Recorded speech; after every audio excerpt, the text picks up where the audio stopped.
Halo semuanya, kali ini kita akan membahas film bergenre crime thriller berjudul Unlocked yang rilis pada tahun 2023. Film ini bercerita tentang seorang wanita yang tanpa sengaja kehilangan ponselnya. Namun, ada seorang pria asing yang menemukan ponsel itu dan diam-diam menginstal spyware untuk memata-matai seluruh aktivitasnya, mulai dari lokasi, percakapan, hingga foto pribadi.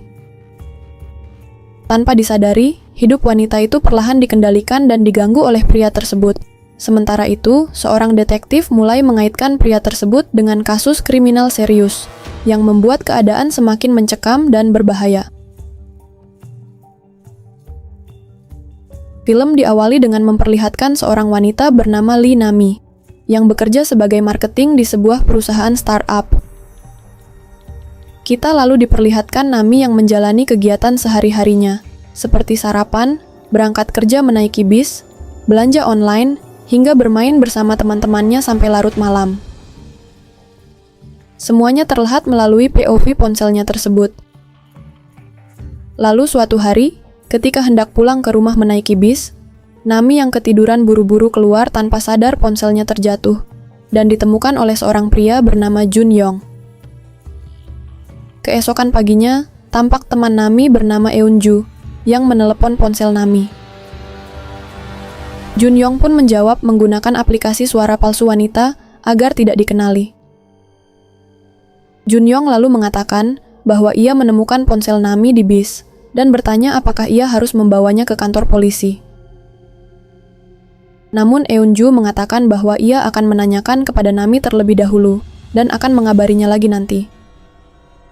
Sesampainya di rumah Nami, tampak suasana rumahnya yang kacau balau, dan ternyata Nami malah tertidur di bawah meja yang berada di luar balkon.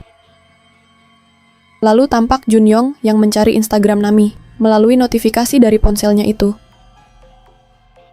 Kembali ke rumah Nami, Eunju mengabarinya bahwa ponselnya itu terjatuh di bis dan ditemukan oleh seorang wanita. Nami lalu menelepon ponselnya dan meminta tolong kepada Jun Yong untuk menemuinya di kafe milik ayahnya bernama Cafe Mizi, yang mana ia juga kerja part-time di sana. Dengan suara palsu wanitanya, Jun Yong pun mengiyakan permintaan Nami dan berjanji akan bertemu di Cafe Mizi 1 jam lagi. Dari Instagramnya, Jun Yong berusaha merangkum semua data-data tentang dirinya di sebuah buku catatan dan mencoba membuka password ponsel milik Nami. Namun karena belum berhasil, ia pun langsung menghantam ponsel miliknya itu. Di lain tempat, seorang detektif bernama Jiman, bersama rekan dan polisi lainnya, sedang menginvestigasi mayat seorang wanita yang hilang 1 bulan lalu, dan ditemukan di sebuah gunung. Namun para polisi tersebut tidak bisa menemukan jejak apa-apa akibat hujan sebelumnya. Satu-satunya bukti yang ditemukan hanyalah sebuah botol nutrisi untuk pohon yang terkubur bersama mayatnya.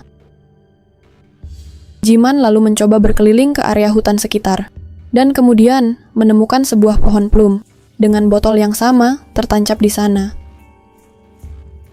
Ia juga melihat ada nama Jun Yong di dekatnya, sehingga rekannya yang bernama Jung Ho langsung menganggap bahwa Jun Yong adalah pelakunya. Usut punya usut, ternyata Jun Yong adalah anaknya Jiman. Namun mereka sudah tidak pernah bertemu selama 7 tahun lamanya, karena ia kini sudah tinggal sendiri. Sementara itu, tampak Nami sudah sampai ke Cafe Mizi, milik ayahnya bernama Seung Woo. Tak lama setelah itu, ia ditelepon oleh Jun Yong, yang mengabari bahwa ponselnya tersebut tidak sengaja jatuh dan layarnya rusak. Oleh karena itu, Jun Yong meminta Nami datang ke toko reparasi karena biaya perbaikannya sudah dilunasi, dan tinggal menunggu Nami untuk mengambil ponselnya itu. Ia pun mendatangi toko reparasi sesuai alamat yang diberikan. Namun sesampainya di sana, tampak ponselnya tersebut yang masih belum diperbaiki. Ternyata toko reparasi itu adalah milik Jun Yong, dan ia pun langsung menyuruh Nami untuk mengisi formulir reparasi, termasuk password ponselnya. Setelah itu, ia pun langsung mengganti LCD-nya, lalu memasukkan sebuah software yang bisa melacak semua aktivitas Nami di ponselnya itu. Setelah selesai, Nami pun sama sekali tidak sadar jika pria di depannya adalah orang yang mengambil ponselnya. Ketika dalam perjalanan pulang, tampak Junyong yang memantau semua aktivitas Nami melalui ponselnya, seperti pada saat ia sedang menelepon dengan Eunju, serta ia juga bisa melihat Nami melalui kamera ponselnya. Lalu malam harinya, tampak Junyong yang mendatangi kafe Mizi dan melakukan tindakan yang berhubungan dekat dengan Nami, seperti memesan minuman yang tidak ada di menu, yang ternyata adalah minuman favoritnya Nami, lalu bermain game PUBG agar dilihat oleh Nami yang memang juga suka bermain game tersebut. Di lain sisi, tampak Jung Ho lalu menyarankan Jiman untuk mencari tahu informasi Junyong melalui istrinya, yang tampak sudah sakit-sakitan. Ternyata memang benar, istrinya Jiman selama ini selalu mengirimkan makanan kepada Junyong. Ketika di rumah, tampak Junyong masih memantau kegiatan Nami. Ketika ia tertidur, Junyong langsung membuka banyak sekali aplikasi dari ponselnya itu. Ia pun mendapatkan semua informasi Nami, seperti alamat rumahnya, kode masuk pintu, urutan bis dari rumah ke kantor, total saldo di banknya, sampai ke daftar orang-orang terdekatnya. Dari daftar tersebut, Junyong pun berniat menyingkirkan mereka satu persatu nantinya. Setelah itu, tampak Junyong yang mengganti wallpaper laptopnya dari korban sebelumnya menjadi foto Nami. Keesokan paginya, saat sedang berada di kantor, tampak CEO-nya yang bernama Oh memberi kabar bahwa perusahaan mendapatkan proyek besar dengan sebuah brand. Oh juga secara diam-diam menaikkan gaji Nami, karena berkat dirinya lah mereka bisa bekerja sama dengan brand tersebut, serta Nami juga merupakan karyawan terlama di sana. Lalu tampak Jiman yang memberitahu istrinya bahwa ia menemukan pohon plum yang sama, seperti yang mereka tanam bersama dulunya di dekat gunung, pada saat Junyong masih kecil. Lalu tampak Junyong yang masuk ke rumah Nami, lalu membongkar seisi ruangannya dan menemukan ada ponsel cadangan di laci mejanya itu. Setelah mendapatkan alamat Junyong, Jiman lalu menyelinap masuk ke dalam rumahnya untuk merekam barang-barang di sana yang bisa dijadikan sebagai bukti, seperti foto korban wanita di gunung, serta sebuah koper yang berisi banyak sekali peralatan, seperti kartu nama palsu, beberapa ponsel, dan juga catatan lengkap dari korban terakhir bernama Eunmi. Di saat yang bersamaan, tampak Junyong yang sudah sampai di depan kamarnya. Namun ia mengetahui bahwa ada orang di dalam, sehingga ia pun memancing Jiman dengan mengirimkan fotonya sedang berada di dalam, dan terus memancingnya untuk menjauh dari sana, agar ia bisa menghancurkan bukti-bukti di kamarnya itu. Setelah itu, tampak Junyong yang mendatangi kafe Mizu untuk membeli minuman yang sama. Ternyata ia juga sekalian menjual tiket konser yang selama ini dicari-cari oleh Nami, lalu memberi kartu namanya.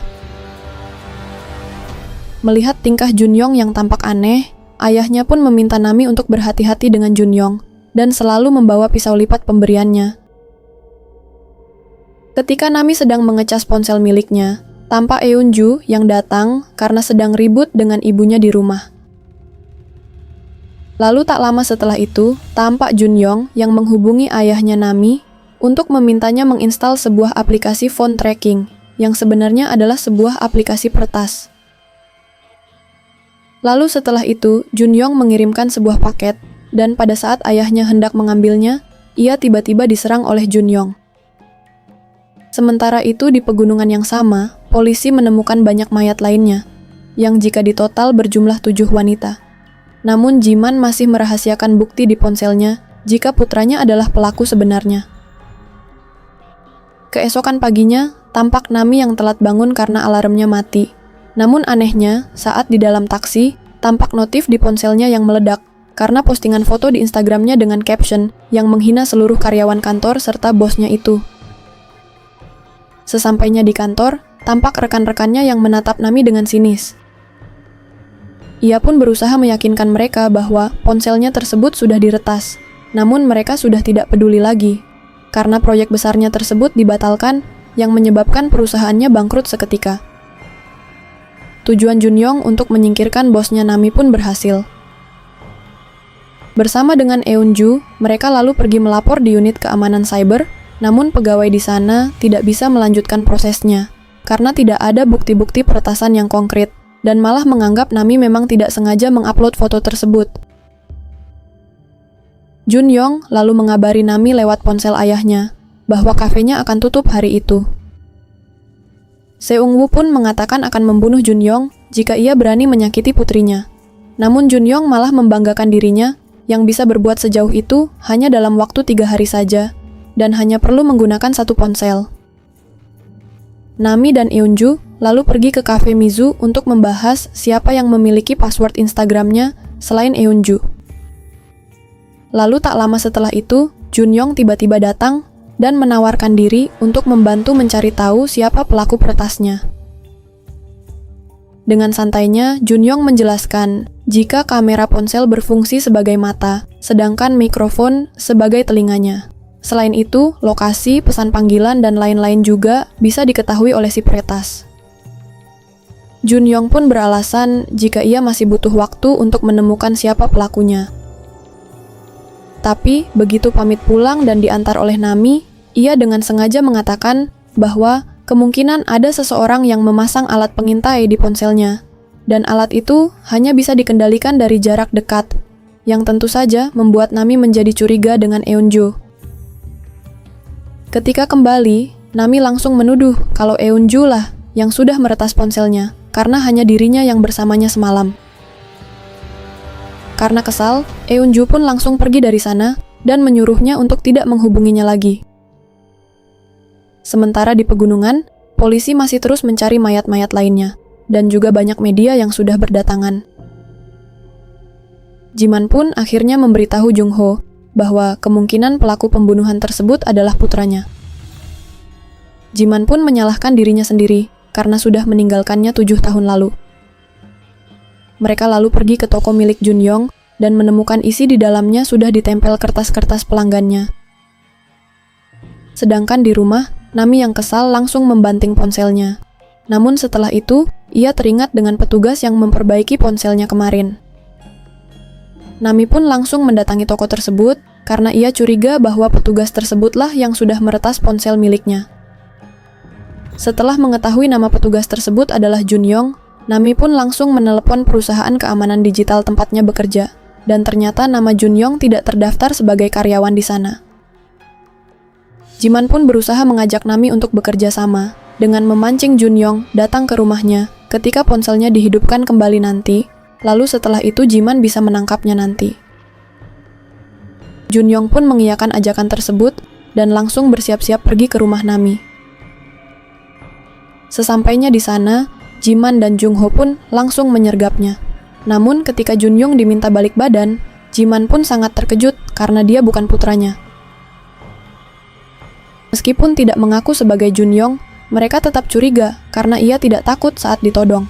Serta saat Jungho memintai KTP-nya, Junyong pun dengan beraninya meminta KTP mereka balik, karena tidak seharusnya polisi menodong warga sipil. Daripada keadaan semakin rumit dan menambah masalah, Jiman dan Jungho pun terpaksa membiarkannya pergi. Setelah Junyong pergi, ia pun mengabari Nami dan mengatakan jika pertemuannya diundur weekend nanti. Sedangkan Jiman dan Jungho mengabari Nami bahwa mereka salah menangkap orang tadi.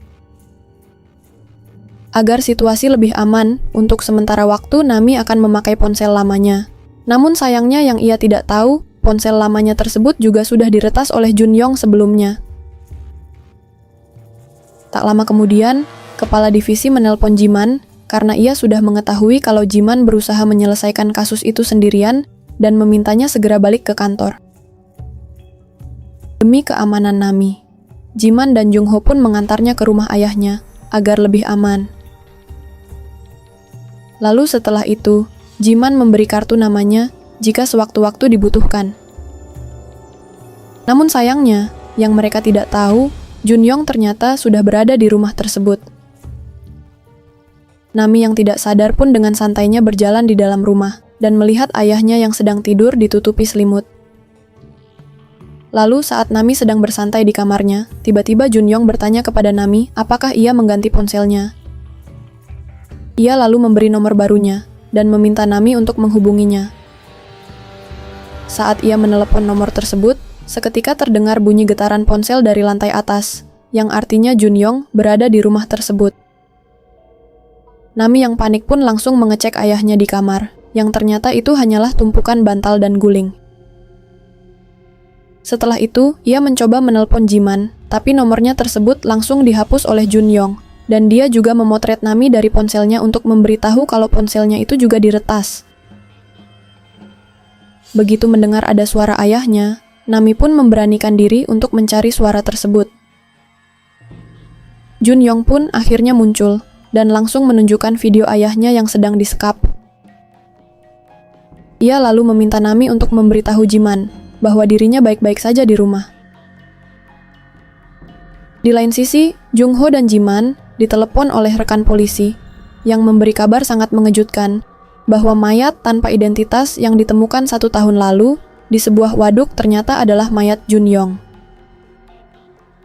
Setelah selesai mengirim pesan tersebut, Nami pun bertanya, kenapa Junyong melakukan semua itu? Namun Junyong hanya menjawab bahwa itu adalah akibat Nami yang lalai dan menjatuhkan ponselnya di bis, serta ia tidak memiliki alasan spesifik untuk menghancurkan hidupnya. Junyong pun mengatakan kepada Nami, jika dalam 24 jam ke depan nanti ada yang mencarinya, maka dirinya akan membebaskannya. Namun Junyong sangat yakin kalau tidak ada yang akan mencarinya, karena ia sudah membuat Nami bermusuhan dengan orang-orang terdekatnya. Setelah itu, Junyong pun pergi ke toilet. Ketika Nami masuk ke sana membawa senjata, ia pun akhirnya melihat ayahnya yang sedang disekap di dalam bak mandi. Dengan terpaksa tangan dan kaki Nami pun akhirnya diikat, namun Junyong tetap menyiksa ayahnya perlahan-lahan dengan memenuhi air bathtub. Di dalam toilet, Nami pun berjanji akan melakukan apapun yang diinginkan Junyong, asalkan ayahnya bisa dilepaskan. Namun Junyong tidak peduli dan Nami juga dimasukkan ke bathtub yang sama. Junyong lalu mengambil fotonya sambil tersenyum, lalu menjadikan foto tersebut sebagai wallpaper. Ponselnya persis seperti korban-korban wanita sebelumnya, yang disiksa dengan cara yang sama. Tak lama kemudian, Junyong yang bersantai sejenak di ruang TV, melihat siluet Jiman dan Jungho yang akan masuk ke dalam rumah. Karena ternyata Nami sudah memberikan kode sebelum mereka berpisah, bahwa ia tidak akan mengirim pesan, yang artinya pesan sebelumnya adalah sebuah tanda bahaya, dan mereka berdua langsung mendatangi rumah ayahnya Nami. Jungho yang masuk diam-diam ke dalam rumah, dibuntuti oleh Junyong yang hendak menusuknya dengan sebuah besi. Namun ternyata itu hanyalah umpan, agar Jiman bisa langsung menciduk dan langsung menghajar Jinyong berkali-kali. Setelah itu, ia pun memborgolnya di sofa, dan langsung bertanya di mana putranya berada. Namun Junyong palsu masih tetap berpura-pura menjadi putranya, yang membuat Jiman kesal dan kembali menghajarnya habis-habisan.